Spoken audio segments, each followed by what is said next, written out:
একটি শিক্ষামূলক গল্প। একদিন এক লোক তার ছোট্ট মেয়েকে পার্কে হাঁটছিলেন। পাশে ফলের দোকান দেখে মেয়েটি তার বাবাকে আপেল কিনতে বলল। লোকটির পকেটে খুব বেশি টাকা ছিল না, তাই মাত্র 2টি আপেল কিনে মেয়েকে দিলেন। মেয়েটি দুহাতে 2টি আপেল ধরল। লোকটি বলল, এসো, দুজনে ভাগাভাগি করে খাই।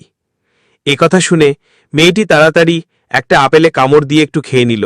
আরেকটা আপেলের দিকে হাত বাড়িয়ে কিছু বলার আগেই মেয়েটি সেটি দিয়েও কামড় বসিয়ে দিল। তার মনটা খুব খারাপ হয়ে গেল। মেয়েটা এত লোভী হলো কি করে? তাহলে সন্তানকে কি সঠিক শিক্ষা দিতে পারছেন না? লোকাচার, ভদ্রতা, মিলেমিশে চলা, ভাগাভাগি করে খাওয়া, এগুলো কি তার সন্তানকে শেখানো হয়নি? তাহলে মেয়েটি এমন লোভী আচরণ করল কেন? মুখ থেকে হাসি মুছে গেল। তিনি চিন্তায় ডুবে গেলেন। এ সময় হঠাৎ তার মেয়ে ডান হাতের আপেলটা বাবার দিকে বাড়িয়ে দিয়ে বলল, বাবা, তুমি এটা খাও, এইটা অনেক বেশি টেস্টি। লোকটা ভাষা হারিয়ে ফেলল। শিক্ষা: কোনো বিষয়ে দ্রুত কোনো কিছুর বিচার করতে নেই বা দ্রুত কোনো সিদ্ধান্তে পৌঁছতে নেই। ভালোভাবে বোঝার জন্য হলেও একটু সময় নেওয়া উচিত।